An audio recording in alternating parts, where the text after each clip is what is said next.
नमस्कार दोस्तों, के कोचिंग सेंटर में आप सभी का स्वागत है। मैं हूं कैलाश कुमार और आज क्लास 9th के सामाजिक विज्ञान से इतिहास के चैप्टर नंबर 1 फ्रांसीसी क्रांति का एमसीक्यू क्वेश्चन लेके आए हैं, जो क्लास 9th के फर्स्ट टर्म एग्ज़ाम के लिए बहुत इम्पोर्टेंट है। इसलिए आप इस वीडियो को पूरा देखें और इसका लाभ उठाएँ।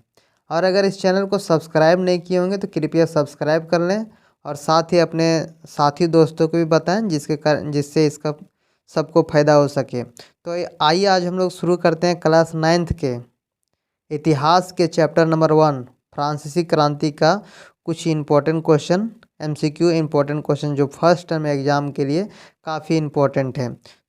तो हम लोग शुरू करते हैं। पहला क्वेश्चन है, फ्रांस की क्रांति कब शुरू हुई थी? तो फ्रांस की क्रांति कब शुरू हुई थी? 14 जुलाई 1789 ईस्वी को फ्रांस की क्रांति शुरू हुई थी। किस क्रांति ने दुनिया को स्वतंत्रता और समानता के विचार दिए? तो कौन दिया था? फ्रांसीसी क्रांति ने। फ्रांस की क्रांति की शुरुआत फ्रांस के किस शहर से हुई? तो कहाँ से हुई थी? कौन से शहर से?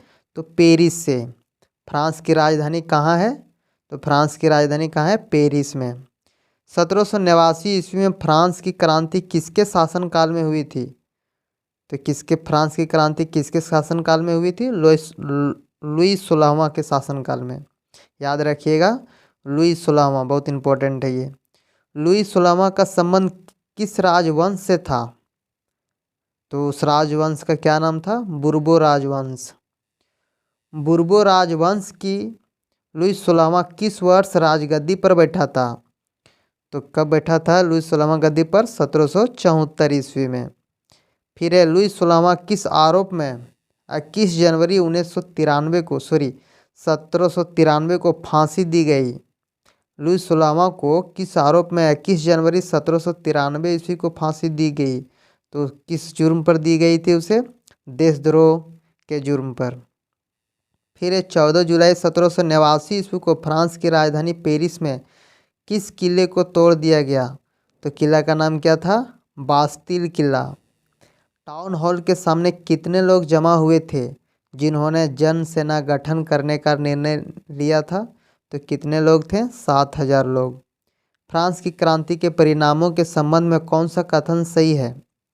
तो फ्रांस की क्रांति के परिणामों के संबंध में जो कथन है वो है, राजतंत्र का अंत हो गया, नागरिकों का मौलिक अधिकारों की घोषणा हुई और सामंतवाद का अवशेष समाप्त हो गया। तो जहाँ ये सब वाक्य मिलेगा वही कथन सही रहेगा।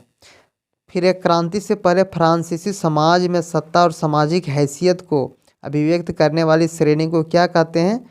तो इसको कहते हैं एस्टेट। एस्टेट कहते हैं। 18वीं सदी में फ्रांसीसी समाज कितने श्रेणी में बटा हुआ था या फिर एस्टेट में बटा था? तो कितने श्रेणी में? 3 श्रेणी में बटा हुआ था। द्वितीय स्टेट के अमीर वर्ग को क्या कहा जाता है? तो कुलीन वर्ग। अमीर वर्ग का नाम कुलीन वर्ग। प्रथम 2 स्टेट क्रमशः कौन थे जिन्हें कुछ विशेष अधिकार प्राप्त थे? तो ये के कौन थे? कुलीन और पादरी वर्ग। याद रखिएगा, जो इन लोगों को एक विशेष अधिकार प्राप्त था, कुलीन वर्ग और पादरी वर्ग को। चर्च के विशेष कार्यों से जुड़ा वर्ग कौन था? तो पादरी वर्ग था, जो चर्च से संबंधित कार्यों के लिए जुड़ा था। किस वर्ग को कर नहीं देना पड़ता था?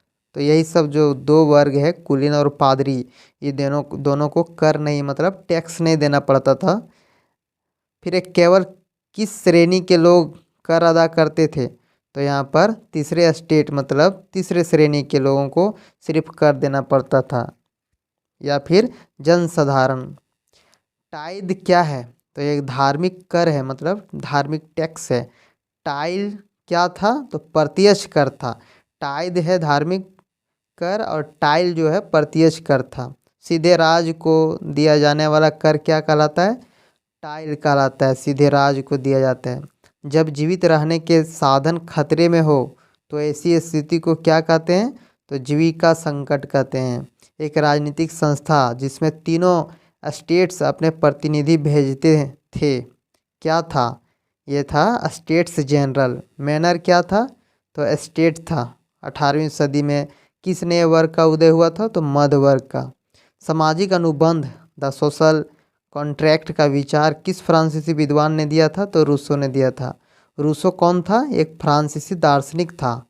राजा के दैवी और निरंकुश अधिकारों के सिद्धांत का खंडन किसने किया था? तो लॉक ने किया था। 1791 के संविधान में किन्हें राजनीतिक अधिकार दिए गए थे? तो अमीर वर्ग को दिया गया था। फिर फ्रांस में कब सभी लोगों को मताधिकार मिला? तो सब लोग पहली बार मताधिकार कब दिया था? 1792 ईस्वी को पहली बार वोट किया था सब। ओलंप दे गुज कौन थी? तो एक महिला क्रांतिकारी थी। आतंक का राज किसने स्थापित किया? तो रोबेस्पियर ने स्थापित किया था। रोबेस्पियर किसका नेता था? तो जैकोबियन का नेता था। रोबेस्पियर जैकोबियन का नेता था जो आतंक का राज को ख़त्म किया स्थापित किया था। सन 1793 से 1794 तक के काल को क्या कहा जाता है? तो आतंक का युग कहा जाता था। आतंक के युग का सूत्रपात किसने किया? तो रोबेस्पियर ने इसी को आतंक स्थापित करने का सूत्रपात माना जाता है। दो खंभों के बीच लटकते आरे की मशीन द्वारा अपराधी के सिर काटने वाली मशीन का क्या नाम था? तो गिलोटिन। गिलोटिन नाम याद रखिएगा, गिलोटिन। जैकोबियन सरकार का अंत कब हुआ? तो 1744 को। नेपोलियन बोनापार्ट कौन था? तो फ्रांस का सम्राट था नेपोलियन बोनापार्ट। नेपोलियन बोनापार्ट कब फ्रांस का साम्राज्य बना? तो 1804 ईस्वी में। नए संविधान ने फ्रांस को बनाया। क्या बनाया? संविधानिक राजतंत्र। फ्रांस का संविधान कब बना? तो 1791 ईस्वी को ही बन गया था। फ्रांस का संविधान 1791 को ही। 1791 में बने फ्रांस के संविधान में किस वर्ग को राजनीतिक अधिकार दिए गए? तो अमीर वर्ग को। 17वीं शताब्दी में यूरोप, अफ्रीका और अमेरिका के बीच कौन सा त्रिकोणीय व्यापार शुरू हुआ था? तो दास व्यापार हुआ था। फ्रांसीसी उपनिवेशों से अंतिम रूप से दास व्यापार कब खत्म किया गया? तो 1848 ईस्वी में। दशमलव पद्धति पर आधारित नाप तौल की एक समान प्रणाली का प्रचलन फ्रांस में किसने किया? तो नेपोलियन ने किया था। 1815 में वाटरलू में किसकी हार हुई? तो नेपोलियन की। लेरवे क्या था? एक फ्रांस की मुद्रा था ये। फिर है फ्रांस का राष्ट्रगान क्या है? तो मार्सिले। फ्रांस का राष्ट्रगान जो है मार्सिले है। फ्रांस का राष्ट्रगान मार्सिले किसने लिखा था? तो कवि रोजेट द लाइट ने लिखा था। इटली में किसने क्रांति लाने की योजना किसने बनाई थी? तो ग्यूसेप माजनी ने बनाई थी। ग्यूसेप मेजनी ने बनाई थी। तो इस चैप्टर का इतना ही एमसीक्यू क्वेश्चन था। आप लोग इसको बढ़िया से पढ़ें और इसमें अधिकतर चांस है कि सारे में एमसीक्यू क्वेश्चन जो आएगा फर्स्ट टर्म एग्जाम में इसी से ही आएगा। इसलिए आप इसको अच्छा से पढ़ लें और हो सके तो इसका नोट्स भी बना लें ताकि आपको पढ़ने में आसानी होगा।